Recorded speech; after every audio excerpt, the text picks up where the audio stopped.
안녕하세요. 직장인 이머신입니다. 전 영상에서 영상을 이해하기 어렵다는 댓글을 보고 나서 저의 영상 내용의 구성에 조금 논리가 부족했다는 생각을 했습니다. 좋은 피드백 감사합니다. 그래서 생각정리 기술이라는 책을 읽으며 더 좋은 컨텐츠 구성을 위해 말하는 방법에 대해서 공부하는 중입니다. 점점 더 발전하는 이머신 되겠습니다. 영상 시작해보겠습니다. 여러분, 직장인이 30살에 5억 자산가가 되는 게 가능할까요? 저의 어떤 행실과 노력으로 5억 자산을 거저갖게 된 이야기를 들려드리려고 합니다. 남자면 20살에 대학에 가고 21살이면 군대에 가고 24세 복학해서 복학생 오빠 좀 하다가 휴학 복학 번갈아 가면서 27살 때까지 대학 다니면 취업 준비는 1년 하고 대학원을 가던가 취업을 하면 29살, 30살 이런데도 과연 30살에 5억 자산가가 되는 게 가능할까요? 가능합니다. 제가 했던 방법인데요. 궁금하시다면 끝까지 시청해주세요. 저는 전문대 2년, 그리고 휴학 1년, 학사 편입해서 2년 더 다니고 군 휴학 2년, 일반 휴학 2년, 그리고 MBA까지 다녔고 직장 생활을 5년 했습니다. 2 더하기 1 더하기 2 더하기 2 더하기 2 더하기 2 더하기 5는 16년? 일단 이거부터 말이 안 되죠? 이건 직장 생활을 대학교 3학년 때부터 다니기 시작했기 때문인데요. 이것도 조만간 들려드리겠습니다. 그런 제가 31살인 지금 5억짜리 아파트 부동산을 소유하고 있고 연매출 10억 넘는 회사를 운영하고 있습니다. 그러면 다들 이런 생각 하실 수도 있을 것 같습니다. 학교 다니면서 알바 엄청 해가지고 돈 엄청 많이 모았나 보다. 그래서 아파트 샀나 보지. 아니요. 30살까지도 제 통장에 있는 돈은 1000만 원이 되지 않았습니다. 그러면 어떻게 30살에 5억의 자산을 갖게 된 걸까요? 이제 들려드리겠습니다. 오늘 주제를 한 문장으로 이야기하자면 신뢰로 얻은 기회입니다. 일전에 말씀드렸다시피 저의 메인 직업은 심리상담사였습니다. 많은 사람들을 상담하던 중에 저에게 아주 귀한 분을 만나게 됩니다. 나이는 저와 비슷한데 부동산을 부업으로 하시는 투자자셨어요. 정확히 기억은 나지 않지만 20억대의 부동산 자산을 갖고 계셨던 걸로 기억합니다. 이분도 평범한 직장인이셨고 부동산을 하고 나서 큰 돈을 버셨어요.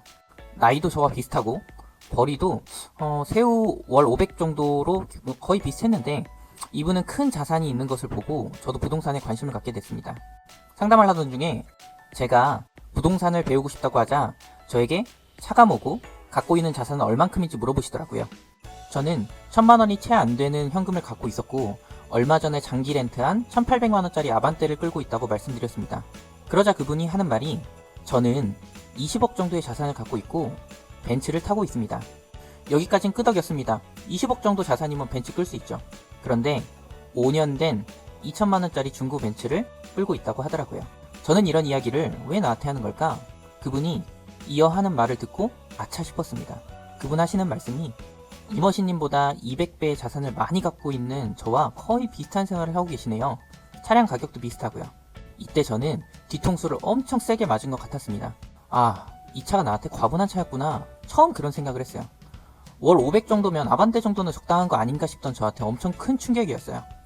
나 이제 어떡하지? 라는 생각을 하다가 이분께 제가 제안 하나를 합니다. 제가 상담비를 받지 않을 테니 저에게 부동산으로 돈 버는 방법을 알려주세요. 그러자 그분도 제안을 합니다. 부동산 관련된 아무 책이나 30권을 읽어오시면 알려드리겠습니다. 그런 이유를 물으니 투자에 대한 마인드가 없으면 결국 사라고 거저 알려줘도 마지막에 도장을 못 찍는다고 하더라고요. 그리고 부동산에 대해서 아무것도 모르면 집 못 사게 하는 많은 주위 사람들한테 논리가 부족해서 휘둘리게 된다는 겁니다. 그래서 통화가 끝나고 알라딘 중고서점에 가서 30권의 부동산 책을 사고 다 읽은 다음에 전화를 드립니다. 부동산 책은 다른 재테크나 금융책보다는 쉽고 그림도 많아서 술술 읽히더라고요.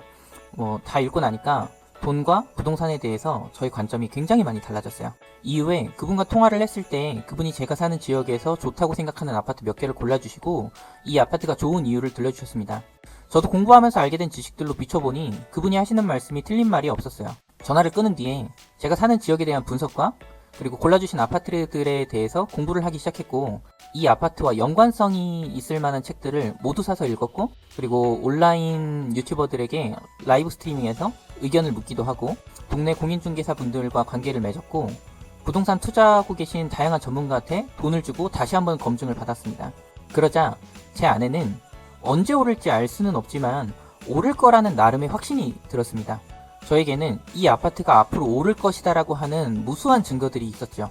그런데 가장 큰 문제가 있었습니다. 돈이 없다는 것인데요. 제가 갖고 있는 현금 자산은 1,000만 원이었고 당시 아파트는 3억이었는데 아무리 대출을 받아도 1억은 갖고 있어야 됐습니다. 그래서 궁리를 하다가 1년 정도 뒤에 결혼할 여자친구에게 이야기를 해서 혼인신고를 좀 일찍 해서 집을 사자라고 설득했습니다. 상견례를 진행을 하고 제가 공부한 이 아파트에 대해서 자세히 이야기했습니다. 양쪽 어른들한테 다 설득을 했죠. 장인어른 장모님은 삶을 살아오시면서 적절히 부동산 투자를 못하고 살았던 것에 대한 아쉬움이 있으셔서 설득이 크게 문제가 되지 않았지만 저희 부모님은 크게 반대를 하셨어요. 한 번도 누구한테 빚을 지면서 살아보지 않으셨던 분들이고 그 부분이 저희 부모님에겐 자랑이었기 때문이죠. 제가 2억을 대출을 받고 아파트를 사겠다는 저를 어디에서 이상한 놈한테 헛바람이 들어왔다며 그놈 사기꾼이라고 크게 비난하시고 울면서 뜯어 말리셨습니다. 하지만 당황하지 않고 그간 제가 공부하고 알아본 정보와 이유로 설득을 드렸고 결국에 양가에서 5천만 원씩 받아서 구입을 하게 됩니다. 대신 혼수를 관소화하고 신혼여행을 가지 않았습니다. 그 이후에 어떻게 됐을까요? 그 아파트는 딱 1년이 되는 시점에서 4억 5천까지 올라 거래되었고 현재는 5억에 거래되고 있습니다. 최근에 주택을 담보로 8천만 원에 연이자 2%로 추가 대출이 가능하다고 연락이 와서 그간 사용하던 높은 이자의 대출을 모두 처분했습니다. 이것이 이야기의 끝입니다. 뭐야, 가족들한테 돈 받은 걸로 아파트 사서 돈 벌었다는 거 자랑하고 싶은 거야? 라고 생각하실 수 있습니다. 아니요, 저는 저의 가족들이 저에게 보내는 신뢰에 대해서 자랑하고 싶습니다. 사업을 하다 보면 내 돈만으로 사업하는데 한계가 있습니다. 은행에서 대출을 받기도 하고 가족들한테 돈을 빌리기도 하죠. 만약에 제가 부동산에 대해서 충분히 공부하지 않았고 충분히 노력하지 않았고 그래서 내가 부동산을 사야 하는 이유에 대해서 충분히 설득하기 어려웠다면 양가의 부모님들은 저에게 5천만 원씩의 돈을 투자하셨을까요? 그리고 와이프는 아파트를 사는 것에 동의를 해주었을까요? 그리고 그 부동산 투자자는 왜 저에게 시간을 내서 아파트를 골라줬을까요? 저는 그 당시에 일하는 시간을 제외한 모든 시간에 부동산 책을 밤새 읽었고 주말마다 공인중개사를 만나고 다녔고 온라인 부동산 강의를 들었습니다. 이 모습을 부동산 투자자님도 보시고 저희 부모님, 현재의 와이프도 봤고 와이프는 이 사실을 장인어른과 장모님께 들려주었습니다. 그래서 투자 유치를 받을 수 있었습니다. 요즘 양가 집안 어른들은 가장 큰 관심사가 제가 찝어드린 부동산이시고 굉장히 적극적으로 구입할 집을 알아보고 다니십니다. 제가 온라인 사업을 한다고 했을 땐 어땠을까요? 저희 집은 20년 전에 수십억의 자산을 갖고 있었던 부유한 집안이었다가 사업으로 망한 집이었습니다. 저희 와이프 쪽은 아버님이 금융 쪽에서 30년을 직장 생활하셨고 어머님은 간호사로 30년을 근무하신 착실한 직장인 가정이었습니다. 주위에 사업하시는 분들도 없었죠. 제가 사업을 시작한 1월 2일 이후로 거의 1년간 하루도 쉬지 않고 16시간씩 투잡과 온라인 쇼핑몰 공부를 병행했습니다. 심지어 제가 결혼하는 결혼식 날에도 결혼식 끝나고 사무실에 출근해서 저녁 12시까지 일하고 나갔습니다. 저의 이 모든 노력을 양가 부모님이 모두 아십니다. 전화만 하면 공부하고 있고 전화만 하면 일하고 있으니까요. 그 결과는 어떻게 됐을까요?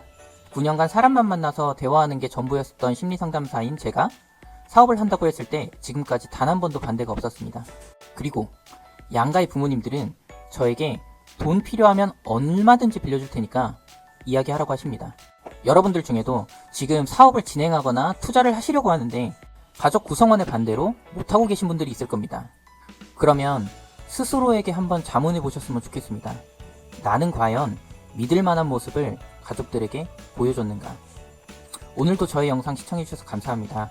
구독과 좋아요, 알림 설정은 저의 유튜브 활동에 큰 의미입니다.